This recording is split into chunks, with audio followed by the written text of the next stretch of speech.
തലസ്ഥാന നഗരി കാത്തിരിക്കുന്ന ആ ചരിത്ര നിമിഷത്തിലേക്ക് നമ്മൾ കടക്കുകയാണ്. അറബിക്കടലിന്റെ തീരത്ത് ശംഖുമുഖത്ത് ആകാശവിസ്മയം തുടങ്ങാൻ പോവുകയാണ്. രാഷ്ട്രപതി ദ്രൗപദി മുർമു മുഖ്യാതിഥിയായി പങ്കെടുക്കുന്ന ചടങ്ങിൽ ഇന്ത്യൻ നേവിയുടെ യുദ്ധശേഷിയും തദ്ദേശീയ നിർമ്മാണത്തിലെ മുന്നേറ്റവും ഒരുപോലെ പ്രദർശിപ്പിക്കപ്പെടും. അഭ്യാസ പ്രകടനങ്ങൾക്ക് തുടക്കമാവുകയാണ്. രാഷ്ട്രപതി ഗാർഡ് ഓഫ് ഓണർ സ്വീകരിച്ചു കഴിഞ്ഞിരിക്കുന്നു. അല്പസമയത്തിനകം തന്നെ ഇന്ത്യൻ നാവികസേനയുടെ ശക്തി പ്രകടനം എന്ന നിലയിൽ അഭ്യാസ പ്രകടനങ്ങൾ ശംഖുമുഖത്ത് ആരംഭിക്കാൻ പോവുകയാണ്. നാവികസേന ദിനാഘോഷത്തിന്റെ ഭാഗമായിട്ടാണ് ഈ അഭ്യാസ പ്രകടനങ്ങൾ നടക്കാൻ പോകുന്നത്.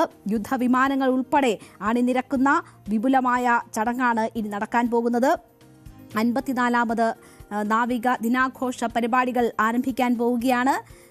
വിമാനത്താവളത്തിൽ 4:20-നാണ് രാഷ്ട്രപതി ദ്രൗപദി മുർമു എത്തിച്ചേർന്നത്. ടെക്നിക്കൽ ഏരിയയിൽ എത്തിയ ദ്രൗപദി മുർമുവിനെ മുഖ്യമന്ത്രി പിണറായി വിജയനും ഗവർണർ രാജേന്ദ്ര ആർലേക്കറും ചേർന്നാണ് സ്വീകരിച്ചത്. ഇപ്പോൾ രാഷ്ട്രപതി ഗാർഡ് ഓഫ് ഓണർ സ്വീകരിക്കുകയാണ്. നാവികസേന തയ്യാറാക്കിയ 2 ടെലിഫിലിമുകൾ രാഷ്ട്രപതിക്ക് മുന്നിൽ ഇന്ന് പ്രദർശിപ്പിക്കും. എല്ലാവിധത്തിലും ഉള്ള ഒരുക്കങ്ങൾ ഈ അഭ്യാസ പ്രകടനങ്ങൾക്കായി പൂർണ്ണമായിരിക്കുകയാണ്. INS വിക്രാന്ത് ഉൾപ്പെടെയുള്ള വിമാനങ്ങൾ ഈ ശക്തി പ്രകടനത്തിന്റെ ഭാഗമാകും. അത്യാധുനിക യുദ്ധക്കപ്പലുകൾ, യുദ്ധവിമാനങ്ങൾ, ഹെലികോപ്റ്ററുകളും ശക്തി പ്രകടനത്തിൽ പങ്കെടുക്കും. ഇന്ത്യൻ നേവിയുടെ മുഖമുദ്രയായ INS Imphal, INS Kolkata, INS Trishul, INS Talwar എന്നീ പടക്കപ്പലുകൾ ഉൾപ്പെടെ അണിനിരക്കുന്ന ഒരു ചരിത്ര മുഹൂർത്തമാണ്, അല്ലെങ്കിൽ ചരിത്രം തന്നെ കുറിക്കുന്ന അഭ്യാസ പ്രകടനങ്ങൾക്കാണ് തിരുവനന്തപുരം സാക്ഷിയാകാൻ പോകുന്നത്. നേവിയുടെ പാരമ്പര്യം പ്രകടിപ്പിക്കുന്ന പായ്ക്കപ്പലുകൾ ഈ അഭ്യാസ പ്രകടനത്തിന്റെ ഭാഗമാകും. മിസൈൽ കില്ലർ ബോട്ടുകൾ, അന്തർവാഹിനി തുടങ്ങിയവയും ഈ അഭ്യാസ പ്രകടനത്തിൽ പങ്കെടുക്കും. ശംഖുമുഖത്തെ തീരക്കടലിൽ വിസ്മയ കാഴ്ചകളാണ് ഒരുങ്ങാൻ പോകുന്നത്.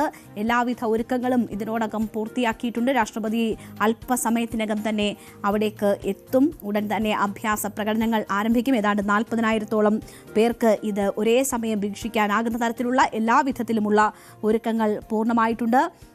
വിമാനവാഹിനിയായ INS വിക്രാന്തിൽ നിന്നുള്ള മിഗ് വിമാനങ്ങളുടെ ടേക്ക് ഓഫ് കാണാൻ ഉള്ള അവസരം ഇന്നുണ്ടാകും. ഹെലികോപ്റ്ററിൽ നിന്നുള്ള എയർലിഫ്റ്റിംഗ്, പാരാഗ്ലൈഡിംഗ് ഉൾപ്പെടെയുള്ള അഭ്യാസ പ്രകടനങ്ങൾ ഇതിന്റെ ഭാഗമായി നാവികസേന ദിനാഘോഷത്തിന്റെ ഭാഗമായുള്ള അഭ്യാസ പ്രകടനത്തിൽ അരങ്ങേറും.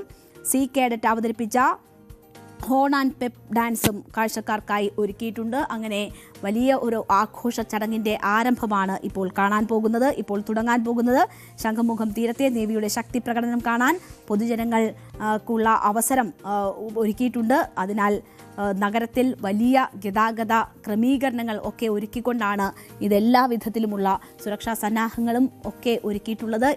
ഈ നഗരത്തിലാകെ ട്രാഫിക് നിയന്ത്രണങ്ങൾ ഏതാണ്ട് രാവിലെ മുതൽ തന്നെ അത്തരം നിയന്ത്രണങ്ങൾ നമുക്ക് കാണാമായിരുന്നു. രാഷ്ട്രപതി കൂടി പങ്കെടുക്കുന്ന ചടങ്ങായതിനാൽ തന്നെ വലിയ ക്രമീകരണങ്ങൾ, ഒരുക്കങ്ങൾ ഒക്കെയും സ്വാഭാവികമായും ഉണ്ടായിരുന്നു. ഗ്രീൻ പ്രോട്ടോകോൾ അനുസരിച്ചുകൊണ്ടുള്ള സംഘാടനമാണ് ഈ നാവികസേനാ ദിനത്തിൽ ഈ അഭ്യാസ പ്രകടനങ്ങൾക്കായി ഒരുക്കിയിരിക്കുന്നത്. ഏതാണ്ട് 40,000-ഓളം പേർക്ക് അത് നേരിട്ട് കാണാനുള്ള ഒരു സാഹചര്യം കൂടി ഒരുങ്ങുകയാണ്. രാഷ്ട്രപതി ഇപ്പോൾ ഗാർഡ് ഓഫ് ഓണർ സ്വീകരിക്കുന്നു. അതിൻ്റെ ദൃശ്യങ്ങളിലേക്ക്.